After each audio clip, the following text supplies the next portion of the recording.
All right, so if you recall in prior lessons when we were dealing with functions, and I told you I would give you an equation like this, and I would say y is equal to x minus 5, semicolon, and then I would say x is equal to 4, 6, and 8. Well, this is our domain, so we already know how to do this. All we are doing is plugging in that x value. This is our x value, and then we're finding our output, and our output is going to give us the range. So we're going to say y is equal to 4 minus 5, which is going to give me negative 1. We're going to say y is equal to 6 minus 5, which is going to give me 1. And we're going to say y is equal to 8 minus 5. 8 minus 5 is going to give me 3. So my range is going to be negative 1, 1, and 3. That is all we are doing here. So if we look at number 8, we're doing a little bit step. So we're saying a little bit step here because we have to multiply the x first.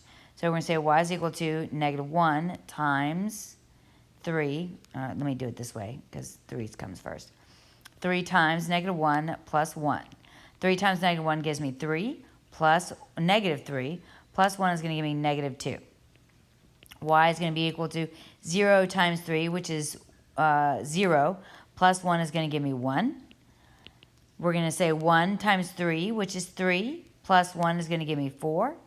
And then the last one, we're going to say 4 times 3, which is 12, plus 1 is going to give me 13. So our range for this one is going to be negative 2, 1, 4, and 13.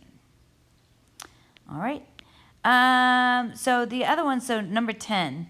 Again, I'm going to use, on the ones that look like this, with a fraction especially, I'm going to use a calculator.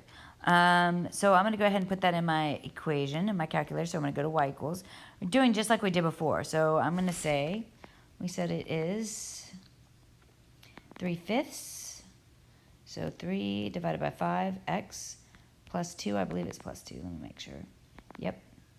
And then we're going to go to second graph. And I don't really need my halves. So I'm going to go to second window, and I'm going to change my table to be 1. So that's going to bring it to the integers. Okay. If you wanted to do it other numbers, you can. So we're looking for when our domain is, so our y values are going to be equal to negative 10. So we want to scroll down to negative 10. When x is negative 10, y is negative 4. When x is 0, y is 2. And when x is 5, y is also 5. So this is our y values, which is also our range. All right.